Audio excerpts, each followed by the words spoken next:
Hello, hi, and welcome back.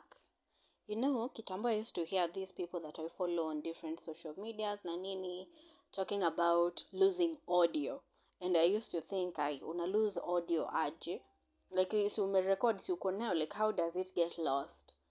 Let me tell you, jana nime record a very nice session. It came to about 1 hour. And it was quite nice, about friendship, nanini.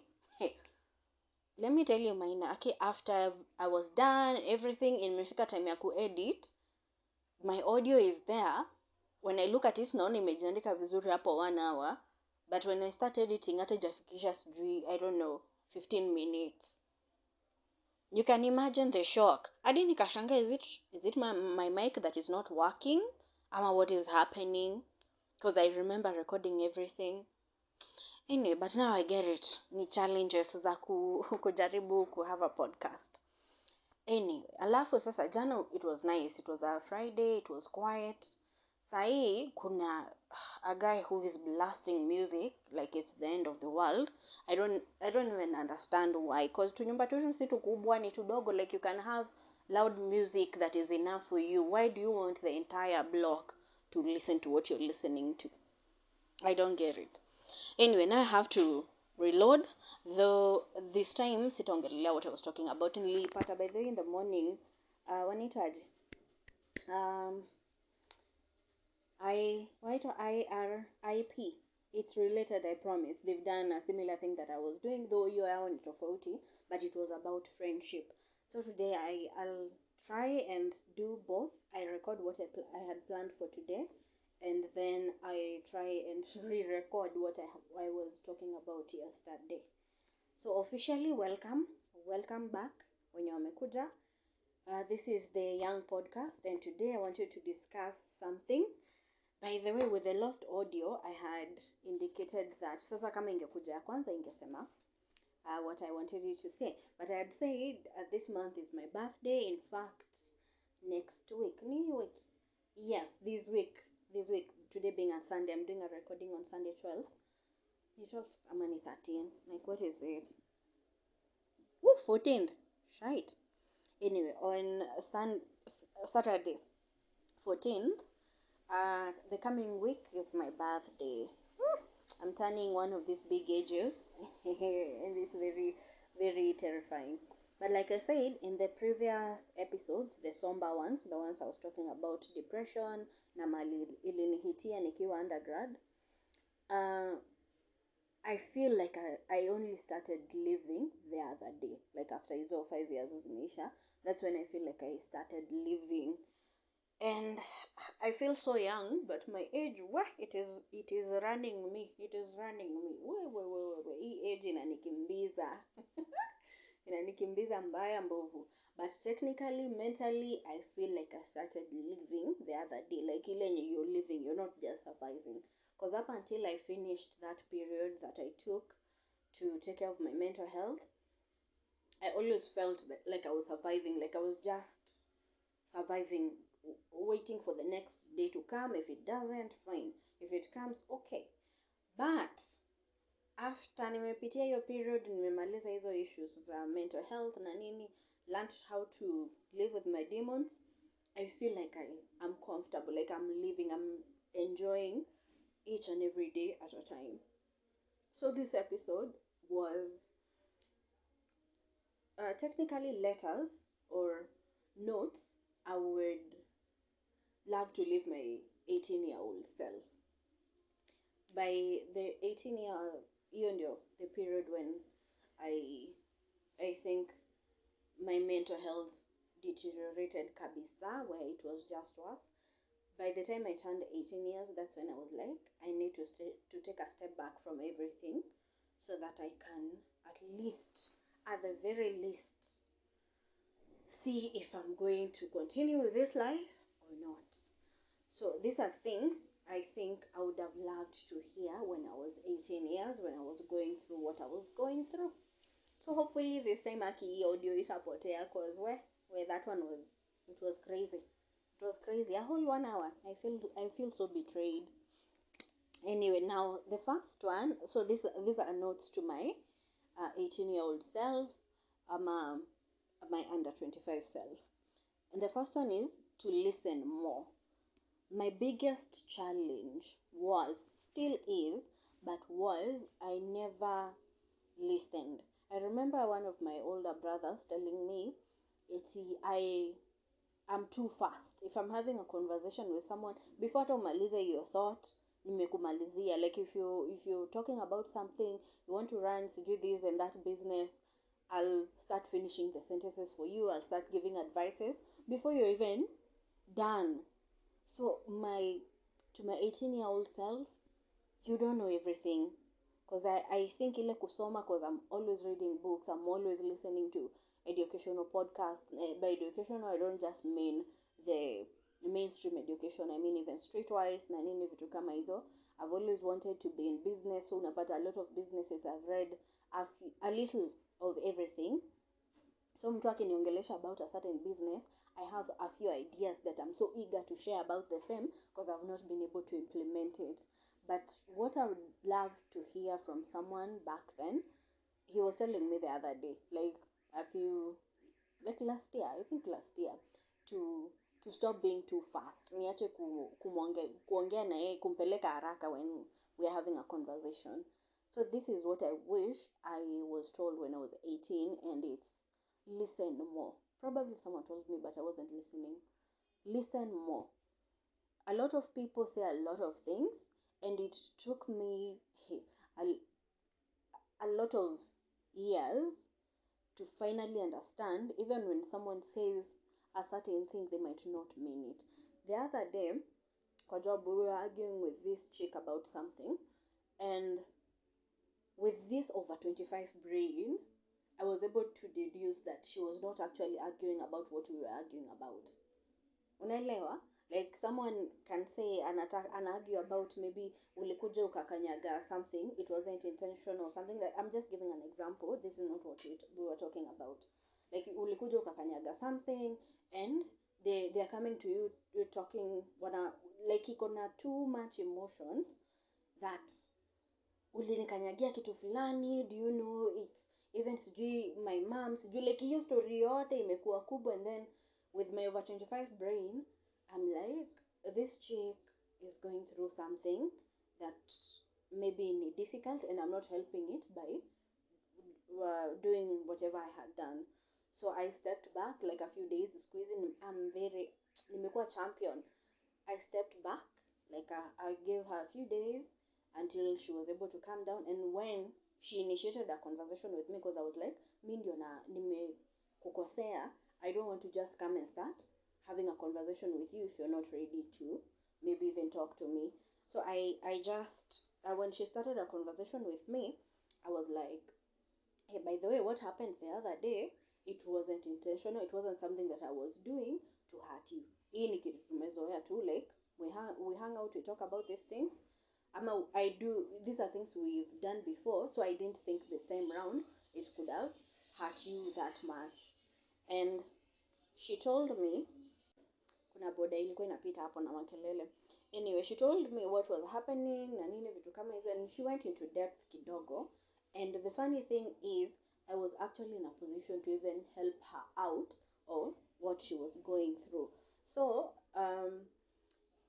like hiyo kusikiza msee na kuelewa, like this thing that is happening to this person, ama this conversation that you're having with this person is not just that conversation. So kama hivyo inasema, let's say for example we're arguing about a socks, that person is not just arguing about that socks. If you listen well, you will get to know more about what this person is actually trying to tell you. And my 18-year-old self never listened. Like sikuwa na hiyo time.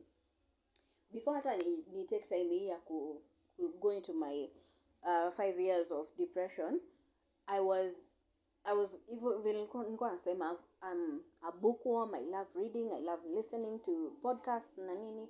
So in my real life, I wasn't listening to people. I wasn't listening when they were saying whatever they were saying. I wasn't listening to hear that people were actually hurt by maybe something that I did. My immediate reaction was always to be defensive. So I wasn't actually trying to connect with these people. So I would tell myself, listen more. Something else I've learned about listening is when you get into older relationships, be it friendship, be it relatives, be it family, you'll find a lot of people uh, don't have the guts to tell you something that is negative to your face. So they'll beat about the bush. Personally, me nikitaka kukwambia kitu and I don't want you to take it the wrong way, I might be sarcastic about something else. So ni wewe deduce from that. But even getting older imenisaidia, because sometimes I'm able to tell someone, by the way, what you did was not good. Like hii kitu umefanya, it wasn't a good thing and it made me upset. But that is only if I care about you. If I don't, whatever you do, I won't even bother you with any information. So ndio kitu nimekuja ku notice. A lot of people, if they want maybe to end even a relationship, they won't just come to you and say, wacha to end hii. Mimi nakwambia leo sijui kama ni mashetani ama nini, but ni vile ni sato, like everyone is just blasting their music. Anyway, like they won't have the guts to tell you so and so I want to end this relationship.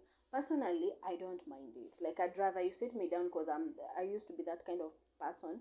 When I'm going to sit you down and tell you this and that is not working out, let us just part our ways. I'm gonna give each other a break for some time. Kitu nimekuja ku notice with adults, they don't like telling you these things. So ni wewe ujigesie. And me mwenyewe hiyo time sikuwa na time ya kuguess and beat about the bush trying to figure out what someone is saying. So my 18-year-old self, listen more. Listen. Sikiliza watu vizuri. You'll get a lot, you'll learn a lot, you'll know what boundaries people are setting up for you. Ndio usikuwe in a position where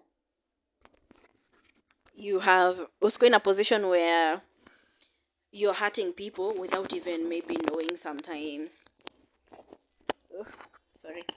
Without, like, we mwenyewe una hurt watu na hata haujui ulikuwa una hurt watu. You know how scary that is, because when you might think kuna dem fulani I thought we were joking about something and we laughed about it, even the people around were laughing na nini, and then I moved on from it. Then this chick comes around and tells me, by the way, the day you said this and that ilini hurt sana. And this is months later. So I'm like, why didn't you say anything? Because naikuwa atili in a position where I was talking to her in front of people in a way that was disrespectful or anything. I just made a comment that upset her, but she was laughing. So me, I didn't read ati ni kitu ilimhurt. I would rather, at your time when I was talking to her, for her to say, by the way, that one was not nice, and immediately I could have apologized and we could have moved on from it. Na inakuwa easy even for me moving forward to know what boundaries not to cross. So unapata, if you don't listen to people, well, Hannah, at 18, listen more. You learn a lot of things when you listen more. Then, just to piggyback on that, take note. Watch and learn. Take note, watch and learn. It's a piggyback. It's like section A, listen more. Section B, take notes. A lot of times I never did. And I think a lot of teenagers or young adults, they don't do this. I've seen this iki affect even my younger cousins na nini. They don't, like, ile kabisa unapata mtu, they're not learning from the environment at all. They're not watching and learning. They're not wako tu making mistakes over and over again. Inakuestia a lot of time. So for me, I'd tell myself, my 10-year-old self, listen more, take notes, watch and learn. A lot of times, maybe someone who you want to follow their path, kama ni career or whatever, kama ni family, vitu kama hizo, they will, if you watch them closely, you will learn a lot more than even your vitu zenye utafunzwa uko shule. You will learn a lot more. Siku hizi nimekuwa kuna best yangu anafanyaga hobby ya watching people, ama people watching, where you can sit somewhere and just watch people, not ile ya creepy, ile ya peeping Tom, just sitting anywhere in public, people are walking, is it a park, is it whatever, she does that a lot. And one thing mi vile nimeimplement hiyo yake ya watch and learn is, if I see someone in a relationship or a career I would want to follow, as an adult nimekuwa niki watch, like I watch their pace kabisa, ile keenly I read the emotions, I read whatever is happening, whatever conversation that they are needing, I'm there watching. Like hata ukiniangalia naweza kaa kama ka stalker, but see it in our follow ni every time we're just around each other, I'll find myself watching them so closely, the way they talk, the way they dress, the way they address people, the way, kama kuna time fulani, by the way, we at this function and my boss was there, and this guy who is also a boss for another business comes over to say hi. And sisi hata akili yetu, because it was just a function na nini, na kuna kiti empty, so I was thinking this guy was just coming around atusalimia akiti, and then they have a conversation with my boss. And the funny thing is, immediately this guy got to where my boss was. Luckily luckily sikuwa nimesalimiwa kwanza, everyone alisalimiwa, and this other boss alikuwa ameketi, but vile alifika kwa my boss, who is like, it's the boss of everyone else who was sitting down, my boss got up and greeted this guy with a lot of respect. So I was like, that is quite interesting. Because meaning ngeketi too, because I'm thinking, so you're just going to sit down either way. And this is not even a formal function. Like, meaning endelea kuketi too. But now, after my boss stood up, everyone else who was greeting now this other boss, after my boss stood up, including myself, like tulisimama tukamsalimia with respect. Hizi ni vitu zenye as an 18-year-old I would not even care about. I would have just sat down like everyone else. But watch and learn, then it teaches you a lot, and then it elevates the person that you are. Unaona sisi watu tumetoka shags, by the way. I hope someone is listening mwenye ametoka shags, akona ushamba yote. I hope you're listening. Even if it's one person, I just hope you're listening. Vile umetoka shags, you have the wisdom of shags. But when you come to tao, kuna uwerevu ya tao.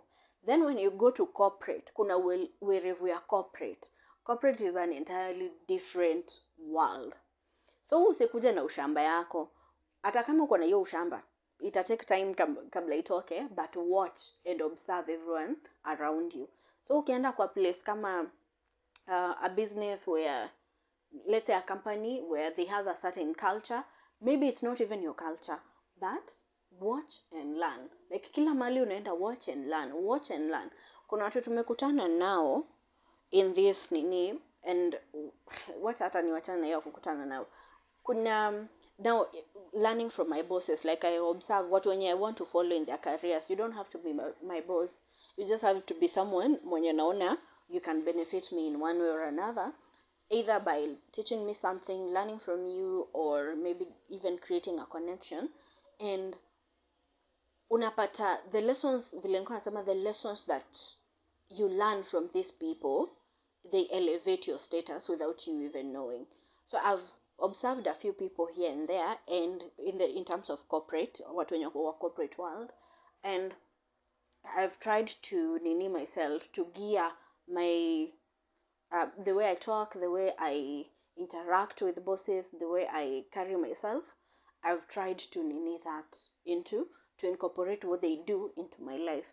Unapata kuna time nilienda a certain interview to a certain company, and the minute I walked in, which is I'll never forget, the minute I walked in, I said hi, I asked for the person. I didn't know the face of the person who was supposed to interview me, but I knew it was a lady. But when I walked in, it was a gentleman. So I was like, hi, I'm so-and-so. I was coming to do an interview with so-and-so. Is she around? Nimeambiwa nikuja kwa hii room, so I don't know what's supposed to happen after this.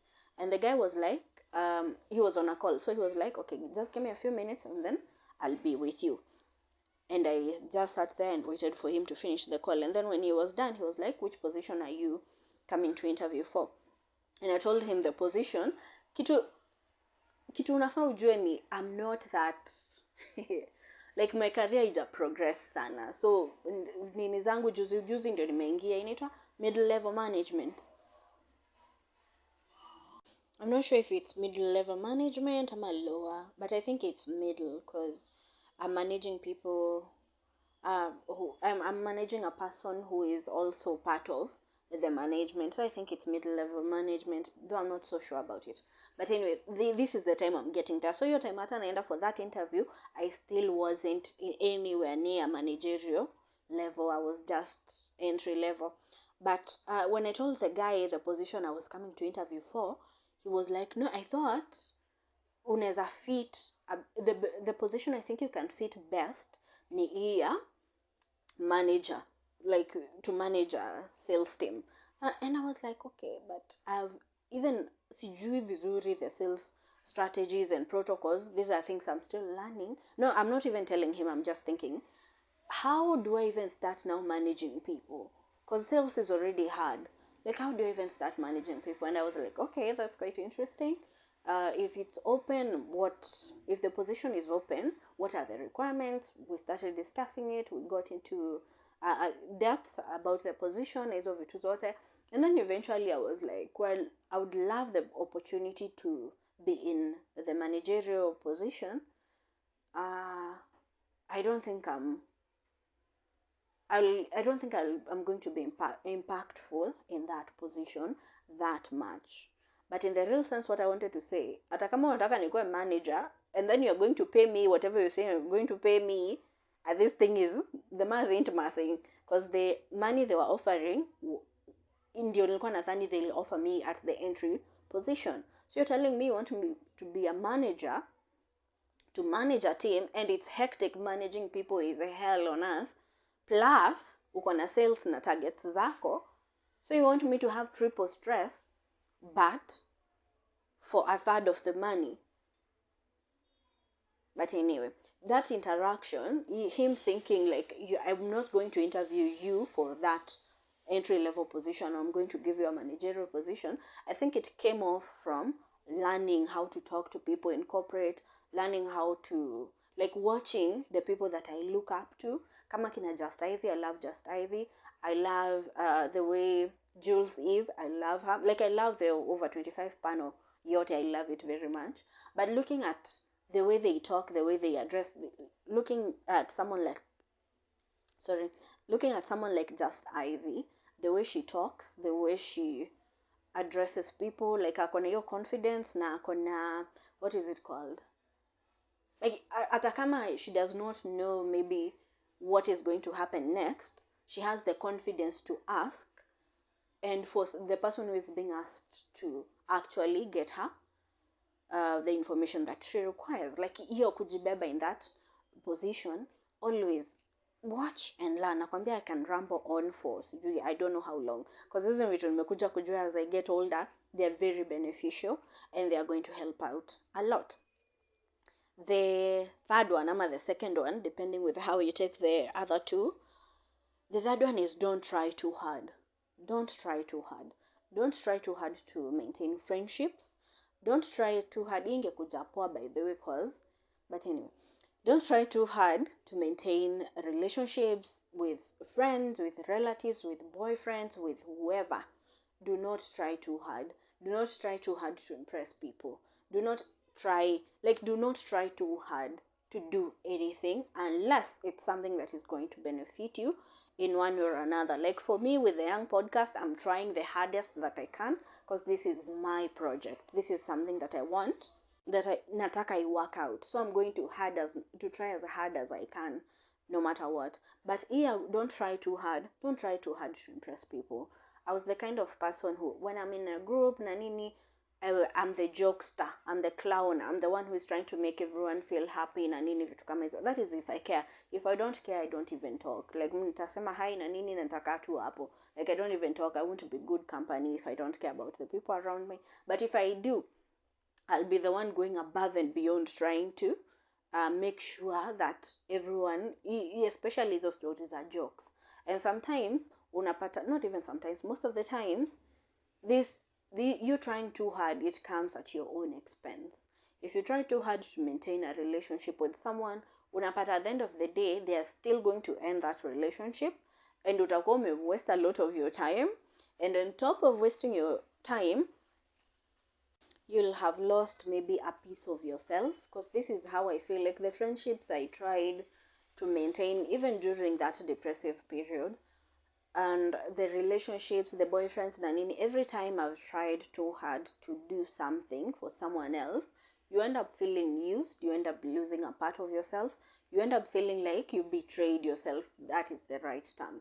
You end up feeling like you betrayed who you are, and you lose focus of who you are, because you start doubting yourself. Kwani I'm not enough, kwani I'm not this, kwani I'm not that.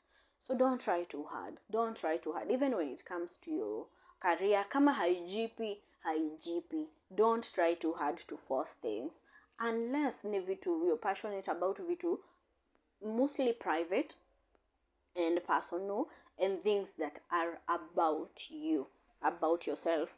Like kama ikikuja ni kuenda gym and you need to lose weight, try the hardest that you can. Kama ikikuja ni maybe loving yourself, love yourself as hard as you can, but don't try too hard to maintain connections. The people that want to connect with you will connect with you no matter what. The people that want to stay in your life will stay in your life no matter what. Mi nimekuwa na friends wenye, in the real sense, like kama ingekuwa ni something that was what can I call it, if it was something that was to end, it could have ended a long time ago, because I'm not an easy person. I won't even lie to anyone. I'm not an easy person at all. Na nimekuwa na friends who've gone to battle for me, with me, so that I can come out of these phases na nini. So don't try too hard. The right people will stick around, the wrong people will just drop off. At the end of the day, there is nothing much you can do about it. The other thing I'd love to tell my 18-year-old self, though this one I think she knew, it's only that a lot of people take advantage of it, it's saying that you're too young. You're not too young. Ukiwa 18, 17, 16, 17, 18-year-old, you're not too young.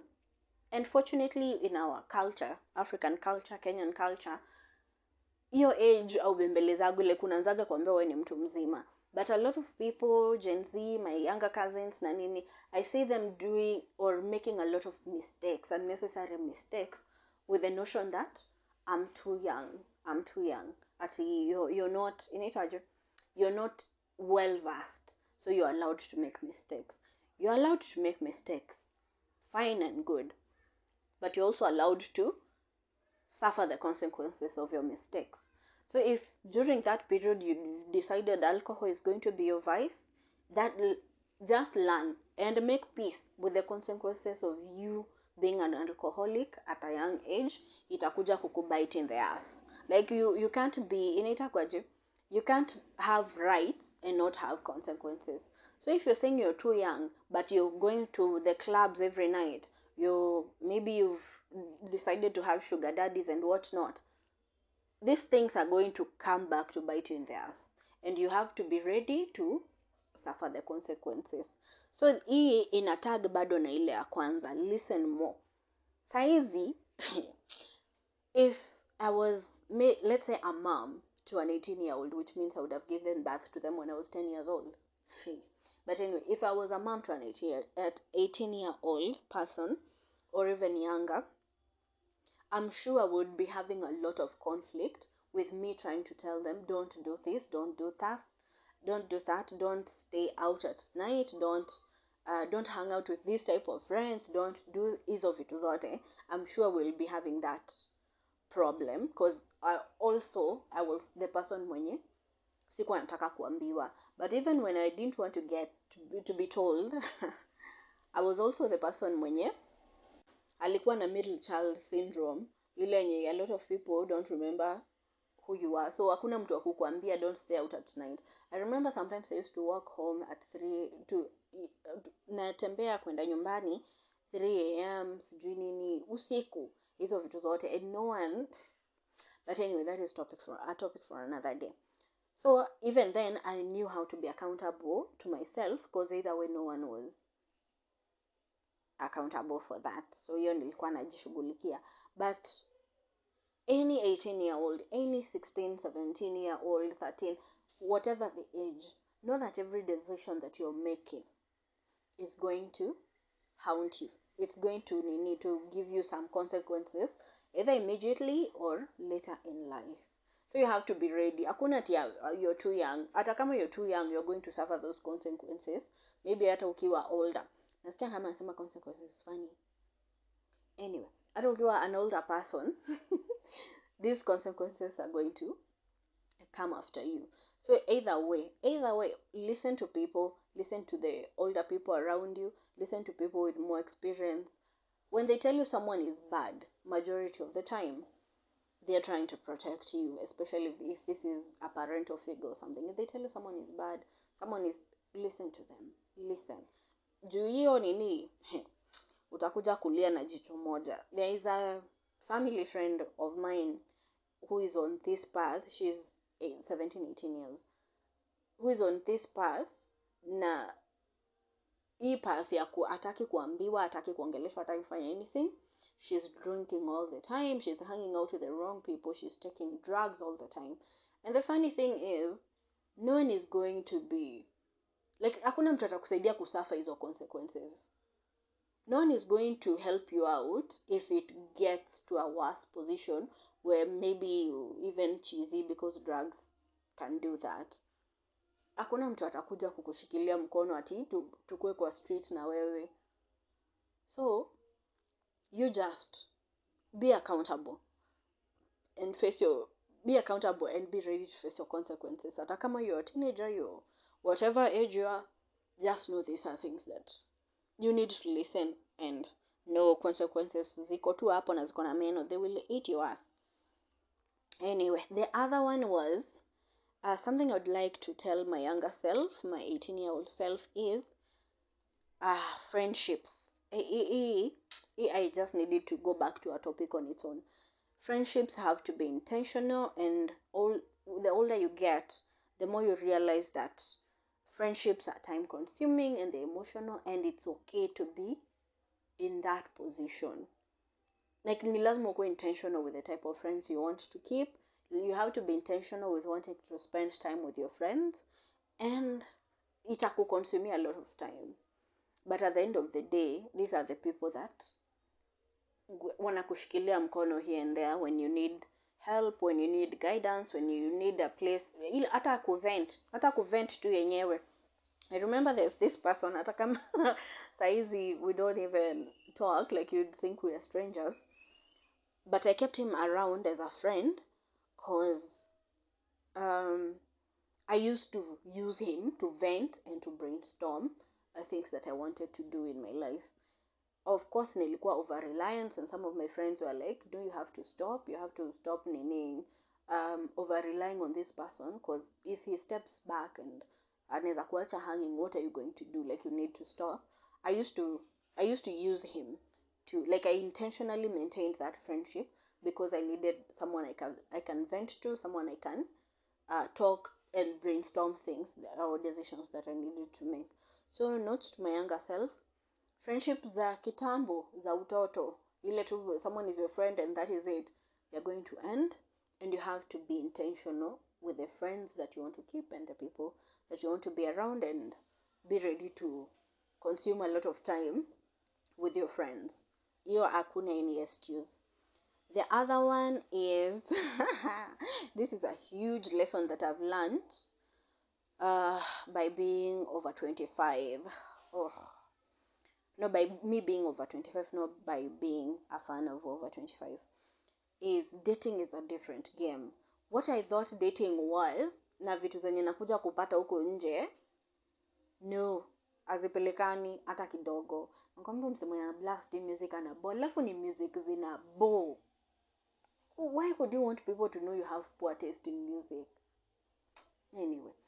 Anyway, dating is a different game.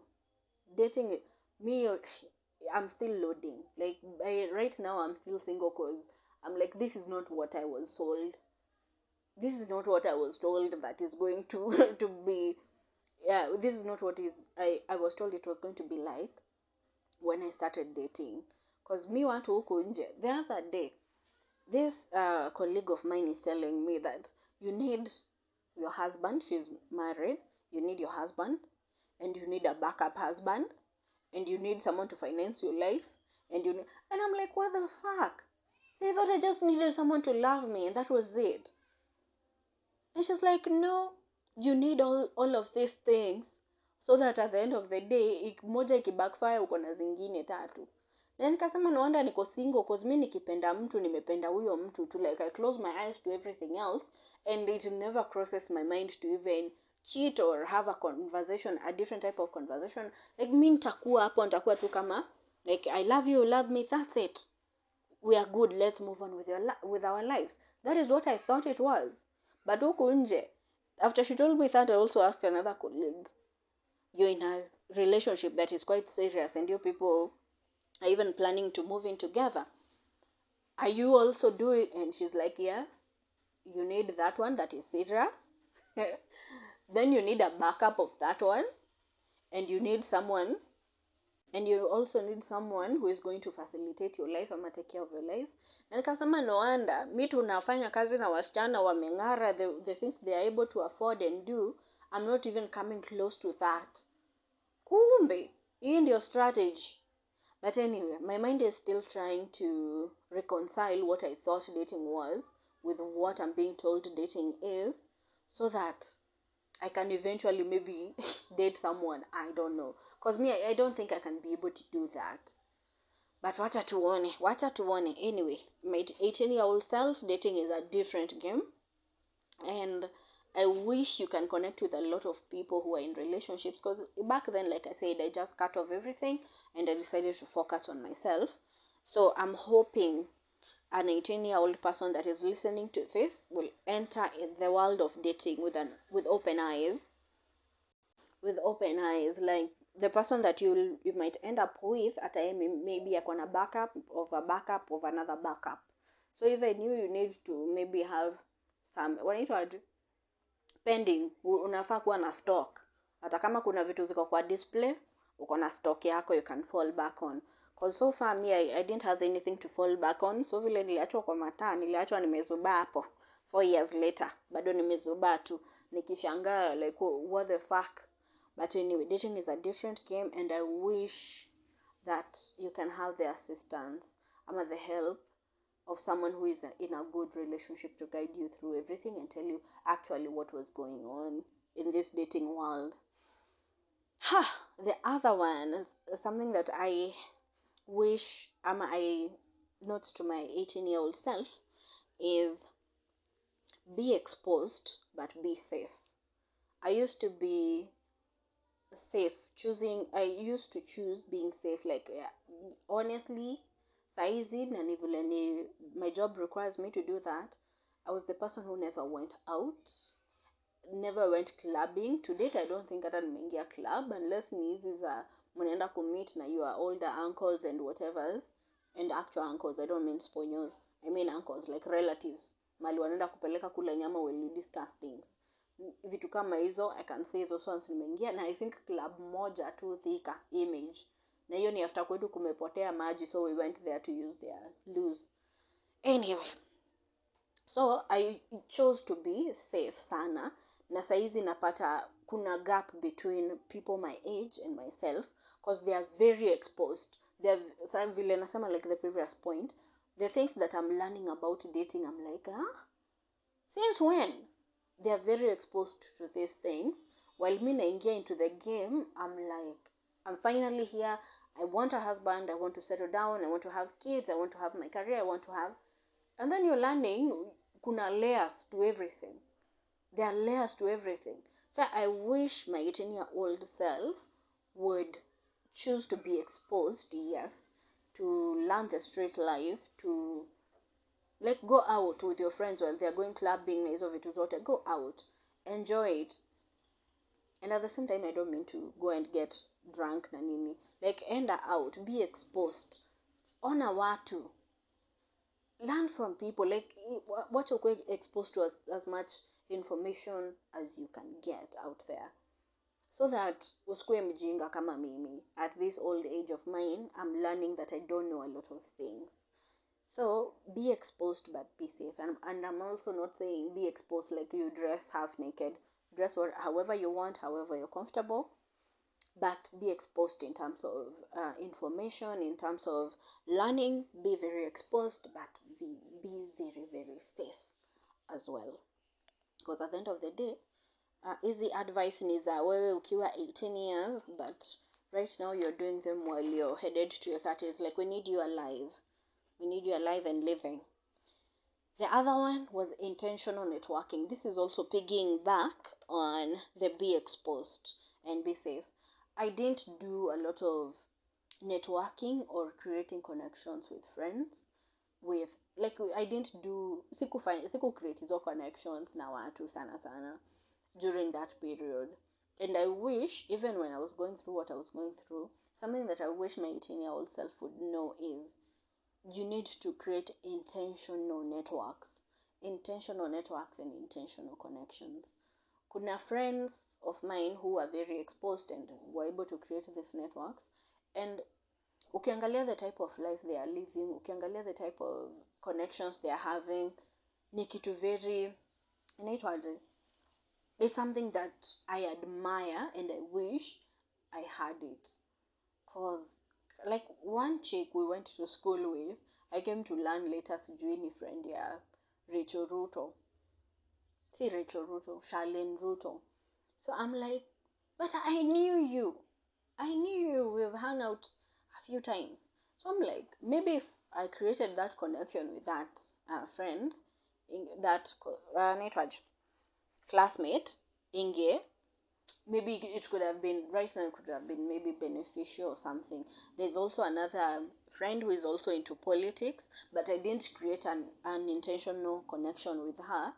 So vitu zenye anafanya na nini, there are things I also think could be beneficial, but we don't have that connection. Like, we're not that, your type of friendship for me to just jump out of nowhere and say, hey, by the way, I would love to be connected to so and so, I saw you in a photo with them, vitu kama hizo. Ako kadem kamezurura hii Kenya. Anyway, so my 18-year-old self, intentional networking and creating connections. Please do that. Hiyo ndio itakusaidia. Kama mimi vile nilikuwa nasema tu, the jobs I've gotten that have actually been beneficial, I've been connected by people. Like, someone tells you, please drop your CV here, they're actually looking for a job and I recommended you. Please go talk to so and so, wanafanya job na nini, wanatafuta mse wa job, sema ulininiwa na so and so. The job I'm currently at, I think it's the first job I just sent a CV blindly and I got a call back. But hizo zingine zote, it's always a connection, it's always a network of people who are like, you can get here, you can get there. Na vile niko kwa job ya sales, unapata bado the networks that I've had ndio wako, hey, you're selling this and that, sawa sawa, I'll send you this contact, I know they're looking for this and that. Vitu kama hizo, like, you find these networks, they are the ones that are going to help you grow. So create intentional networks and connections. To piggyback on that one, the other one is a career path. Before I got to campus, well, I turned 18 when I was in campus. Before I got there, I used to have I think atakuwa the first episode I talked about this. I used to have my life set out from a very young age. I don't remember when, but I used to have my life yote, like I could see it from a very young age.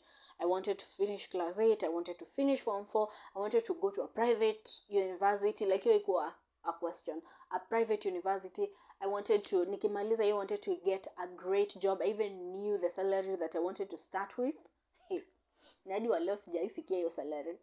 Anyway, I knew the salary I wanted to start with. I also knew the car I wanted to drive. I knew how I wanted to dress. Like, hizi vitu zote, I had them mapped out. But then I got to, now, hiyo period ya kukuja 18 na nini. But then I got to my first job. And by the time unaenda hiyo interview, like, whatever you put on the table is what I'm going to take. Mimi ukiniambia unataka kunilipa 10k, nikitoa 6k ya fare, hiyo 4k italipa rent. Hizo zingine we'll figure it out later. Like, I didn't, what is it called? By the time I got there, I was so humbled. My entire life was upside down. I was like, let me just do this. What am I talking about? Your career path. Itajipa. It will,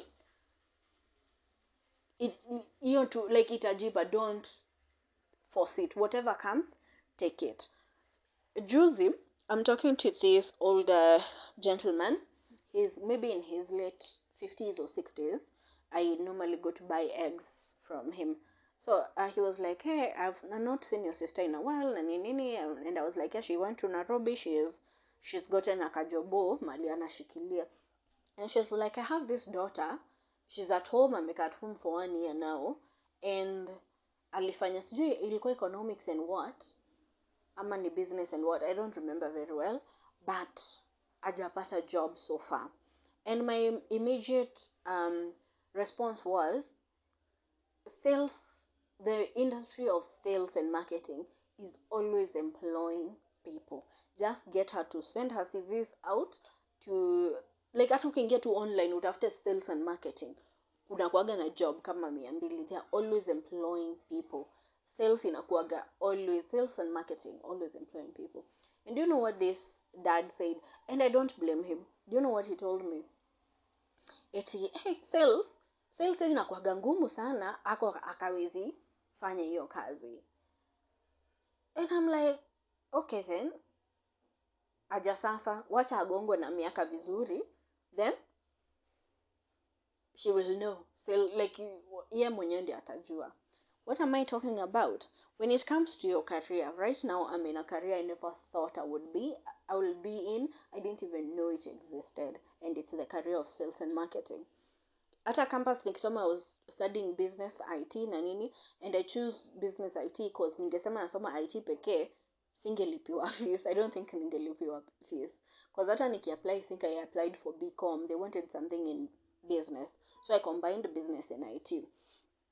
And before then, I was doing economics and sociology at a public university.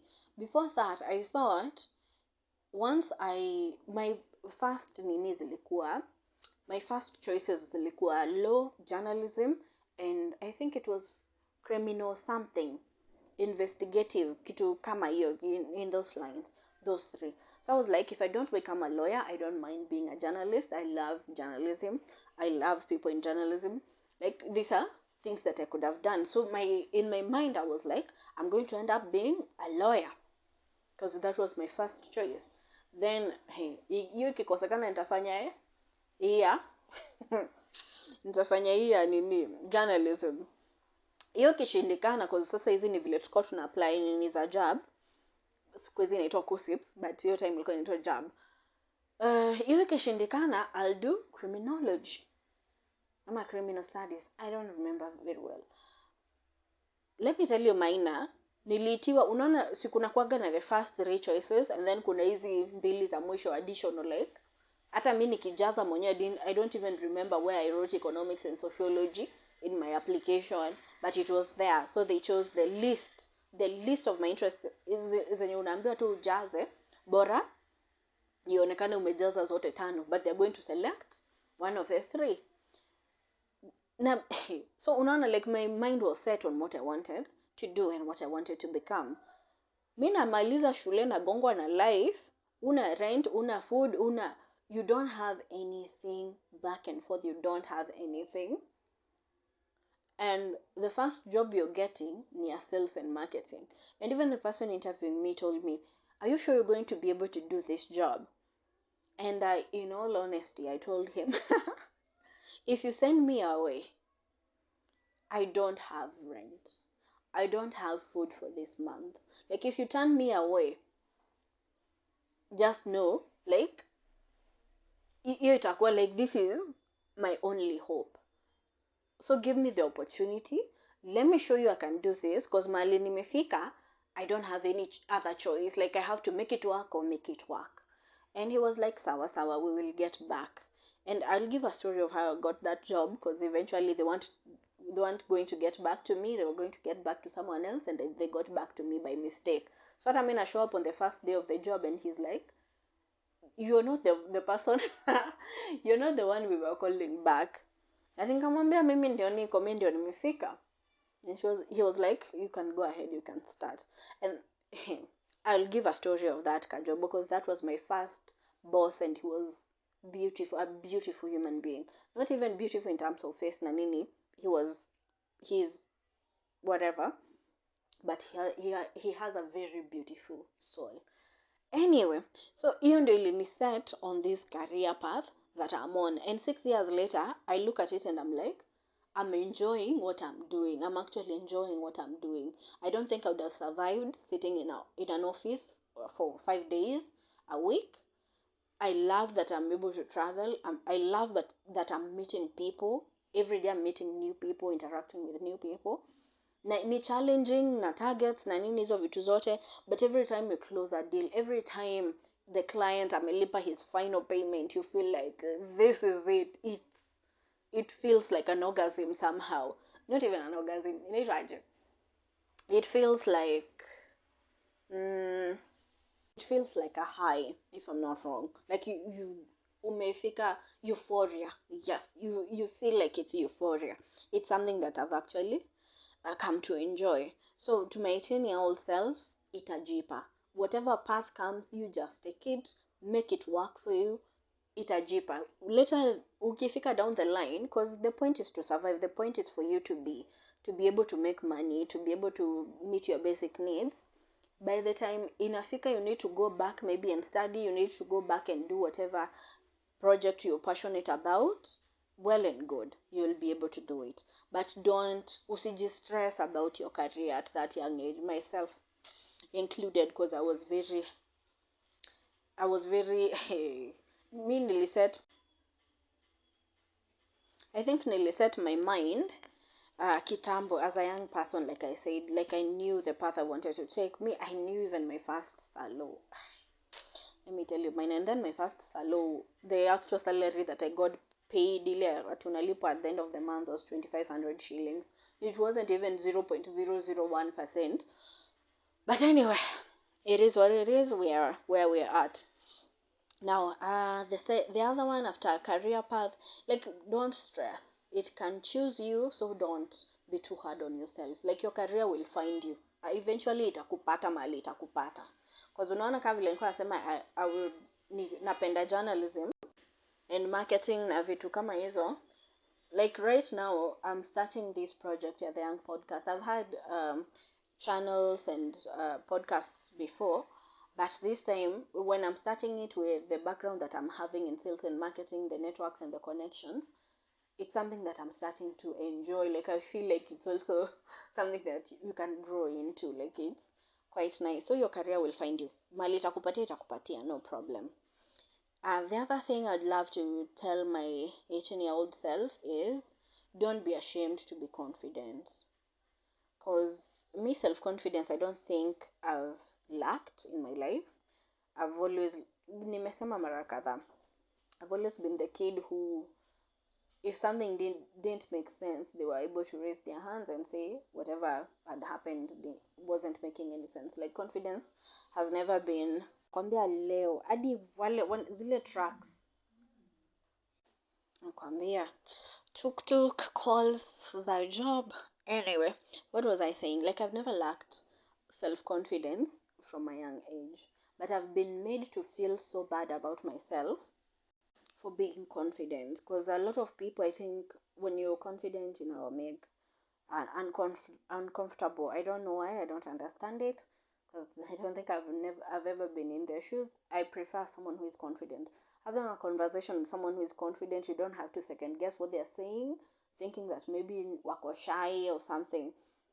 Mtu wako confident, like, you can tell even when you're having that conversation with them, it's actually something comprehensive. I have different type of friends. Kuna wenye wanakuwaga shy na kuna wenye wanakuwaga quite confident, and they are able to speak their mind and tell you what is going on. And most of the time, unapata, if I have a serious thing that I need to discuss with someone, I go to the confident friends, because hao hawana nini ya inaitwaje, they don't have the fear of letting you know that you're the one in the wrong in that scenario, that maybe you're sending to them, you're telling them ati kuna kitu ili happen na nini na nini, and then they're like, by the way, kama ungefanya hivi na hivi ainge end up hivi na hivi. Like, they're not afraid to let you know when you're in the wrong. But when you're having a conversation with, like, I've been made to feel so bad about being confident hadi inafikaga mahali you start second guessing yourself, like, are you in the wrong, are you, like, what is wrong with you, hadi unaanza kuwa closed off, because that is not who you are. You are a confident person, you're born like that. Unapata you start closing yourself off. So I'd tell my 18-year-old self, just be confident. Of course, don't be rude, don't be, have self-awareness. Hiyo ni kitu I've also lacked. I'm still working on it and learning. Be self-aware, but don't lose your confidence, because kuna a few years there that I wasn't that confident, and a lot of opportunities passed me by because I was made to feel like I didn't deserve it. Like, uko confident na una pesa, like, what is that? Hiyo kitu sijui mbona inaumaga watu. Like, si uko tu confident hata kama una do, hata kama una, just be confident. But unapata a lot of people, if you're confident and vile nasema hauna do, it will bug them. I don't know why, but just be confident. The other one isn't as sema mbio mbio, because naona my 1 hour, but we can go even to 1 hour 20. Anyway, the other one that I would tell my 18-year-old self, take the step back. Because when I started that mental health journey, I wasn't sure about it. Like I said, I didn't know I was doing a mental health journey. I just knew I needed to take a step back. And I think if everything was aligned, if I was listening to myself right now, I would have even done it maybe nikiwa 17 years. Like, I would have done it when I was even younger than then. Like, you're taking a step back. Be confident in it. Take that step back. Take all the time you need to figure yourself out. Because at the end of the day, I'm happy. I'm the person that I am today. Mimi nakwambia leo ni kama sijui shetani ametumwa. Sasa anahonkia nani? Anyway. Yeah, like, you take that step back. Take those, however long the years will be. Figure yourself out. I'm happy. I'm proud of the person that I am today. I'm still battling my own demons, but siku hizi tumesikizana. We have an agreement and an understanding. Kila mtu alikula mkate nusu, si wote we are running the government. Hata kama we are suffering, we are running the government. Hakuna kusumbuana. So, take that step back. The other one is, things will align, things will work out. You just work hard, be yourself, and things will align. Hii nimerudia mara mbili. Things will align. Work hard, be yourself, things will align. Kuna point nilikuwa nimesema about being too hard on yourself, and I've been my worst critic. When I was going through my depression, I was listening to this Eminem song, rap, and I think one of the sentences in that rap was, I'm my worst critic. Like, watu huku nje, they can tell you a lot of things, they can do all those things, but wewe mwenyewe, when you become too hard on yourself, you'll find you're the worst when you're unajitocha. Like, right now I'm saying, I made peace with my demons. My demon is just me. Kuna wewe mwenyewe tu, like, even when you dress, unashinda ukijiambia you're not looking good enough. Ulitoka kwa nyumba ukifeel a lot more una feel like uko poa, umeng'ara na nini, that new outfit is coming along nicely, and then the minute I look at myself, maybe in the mirror, ama hizi dirisha za banks, the ones that are usually inaitagwa one way ama two way, I don't know, one way, I think one way mirrors. And then you look at yourself, and immediately I start telling myself, God, you don't look good. Your outfit haijatoka vile ulikuwa unataka itoke. Like, hizo vitu zote, don't be too hard on yourself. Things will align. Hata kama you've not gotten your salary, the one that you are targeting for your first job. Okay, I wanted to earn good money when I was 23, like nikimaliza campus. Well, shock on me. Anyway, but things will align. Eventually, things will align. Your path will be clearer, and you'll find a lot of peace just following it and continuing. And then the funny thing also, God put people in your path to guide you along, na kila mtu atashikilia face yake hadi amalize, and then when they're done they drop off. I don't know why. And I'm going to use my last situationship. I don't think this was God intended, because of course we did a lot of things that were ungodly, but he played a huge role in the career that I eventually ended up in, like in sales and marketing. He was the force behind me going, like hata hiyo after nimeambiana huko kwa nini, the minute I started recording ni kama tuktuk zimeanza kushindana, sijui maboda, sijui na huyo mse mwenye ana honk, ule mwenda wazimu wengine wa loud music. I'm just like anyway, like this person came into my life when I was finishing campus and starting now working, starting the work life, going into the corporate world. And even in my first interview, when I'm saying just give me the opportunity, I'll do my best. Immediately I got home, I was like on the call with him. Hi, hii job na nini wanataka hivi na hivi na hivi na hivi. And he was like, I can give you a list of people that you can talk to and you can work with them, vitu kama hizo. And then eventually it worked out. Like the path that was so dark, he was right there to guide me through it. In as much as I don't like him right now, he played a part in it, and he played a part in me being confident in the decisions I was making in that career. So yeah, things will align. The right people will fall in your whatever at the right time. Like right now, the job I'm at, when I started it, I told one of my bosses, if you had the opportunity to go to this networking event, nanini, and you're unavailable or whatever, for whatever reason, I don't mind filling in for you. Like these are things I'm excited about. I would love to go join na vitu kama hizo. Because yeah, hata before, like my bosses, I always told them, if there's an opportunity for me to go and learn more, connect me to it, because I work on more experience and more networks than I do. And it actually worked out, because for the first time I have a boss who is like, hey, tomorrow there's this event here, I'm not going to make it, please go on my behalf, please. And you're able to sit at tables that you thought you would never sit at. Na sasa hata mimi nikienda huko, I go back to the other point, ile ya kwanza, watch and learn. You go into those rooms, you watch people, you have discussions with people, and unatoka hapo your eyes zikiwa opened to another world that you didn't know existed. So things will align. You just work hard, give it your best, but things will align. The other one, there's more information about everything in the world. My 18-year-old self, don't be a less one. Yeah, usiitikie kuwa bad example.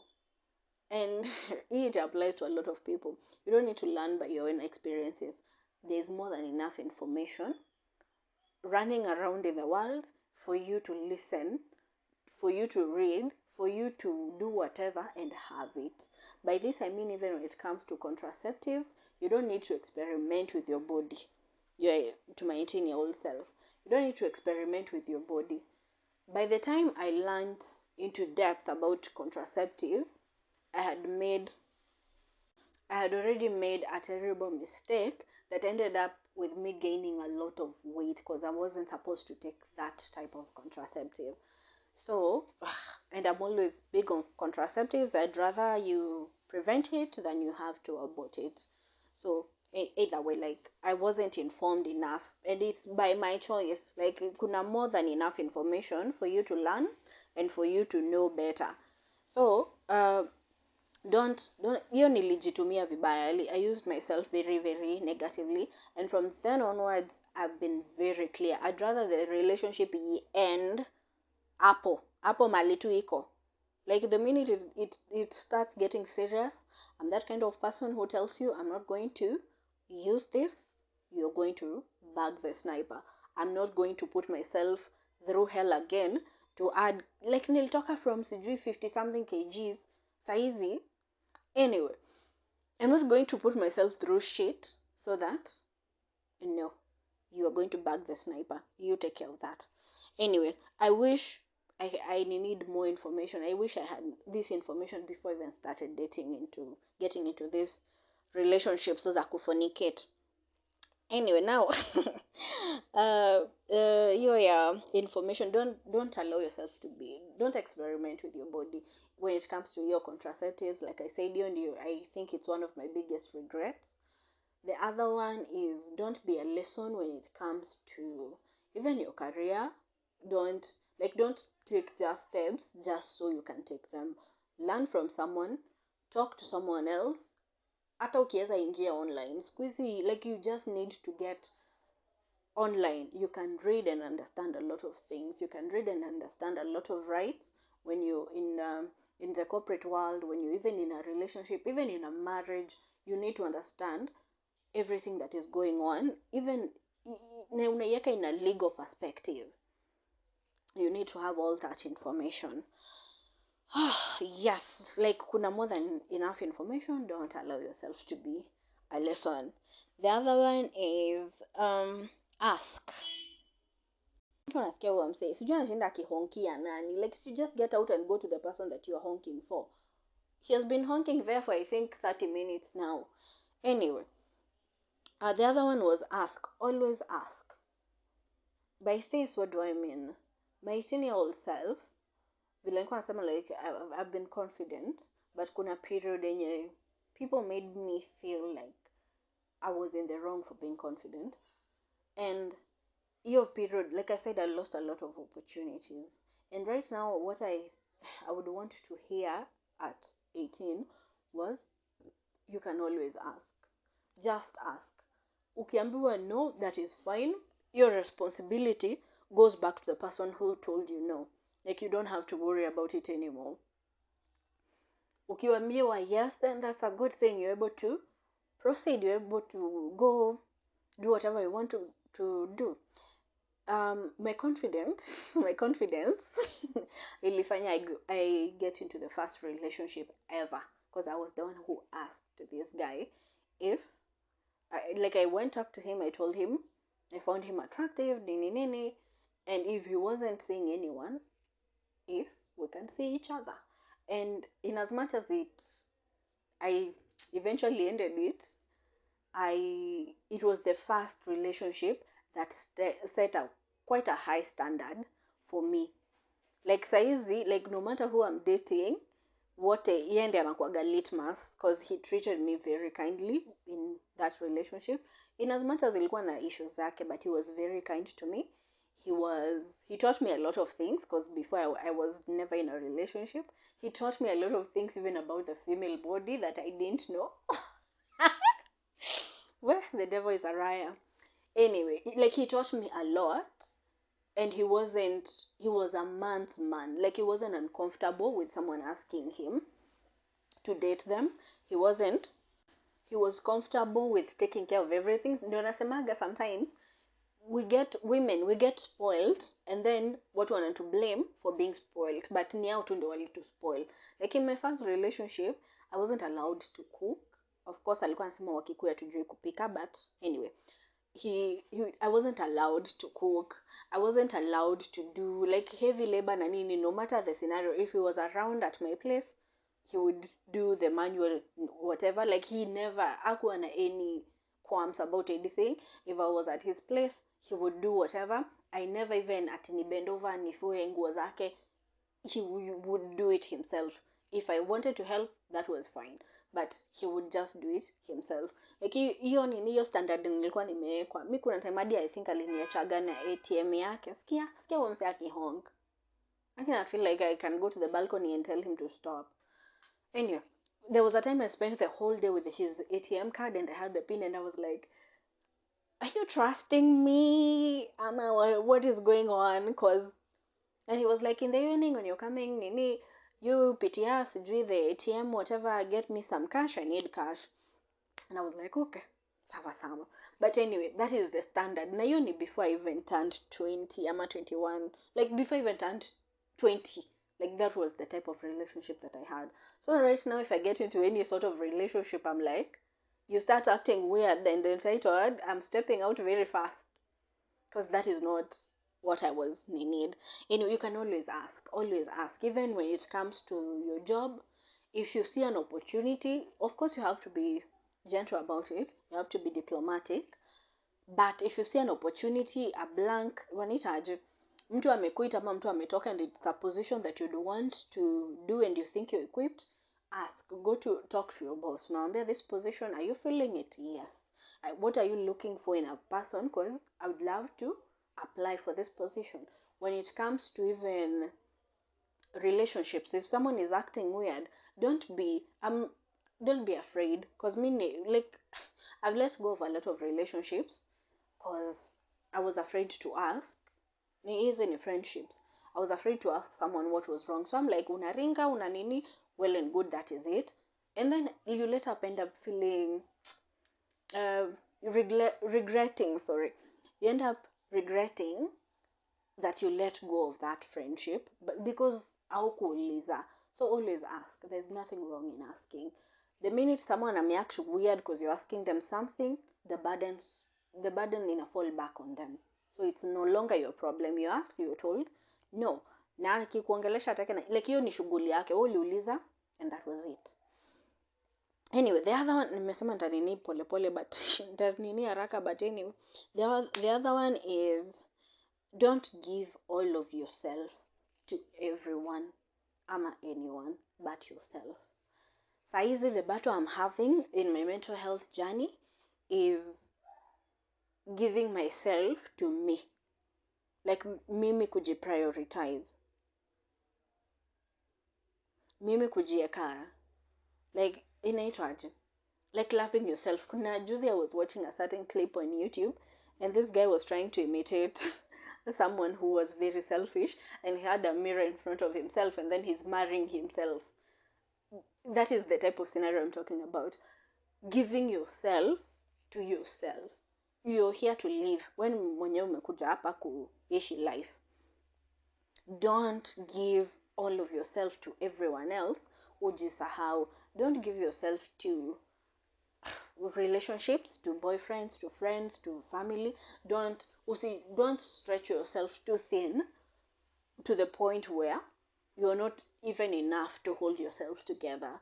So just imagine, wiki tumekuja kurealize, because this is what it's something I've gone through, is you'll end up regretting that you give yourself to people that you weren't selfish, and the people hata ukijaribu kuambia, but I did this, I did that, I did the next for you, but they're like, that was not even enough.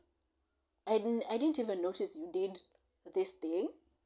I didn't even notice that was you. Like, wewe umeenda umebeba vitu, my God, you've carried a lot of problems. Don't worry with my R's and R's. Zote zikichanganyika, just know mimi msapere. That is life. Anyway, now you end up giving yourself to people and they don't even acknowledge it, and you end up carrying a lot of luggage. I'm a baggage. I think baggage is nice because baggage in a sound negative. You end up carrying a lot of baggage within you for things that they don't even, au hata wakumbuki anything like that. So my 18-year-old self, don't give all of yourself to people. Don't, in as much as you can, be the one who is hugging yourself first before you start stretching yourself to other people.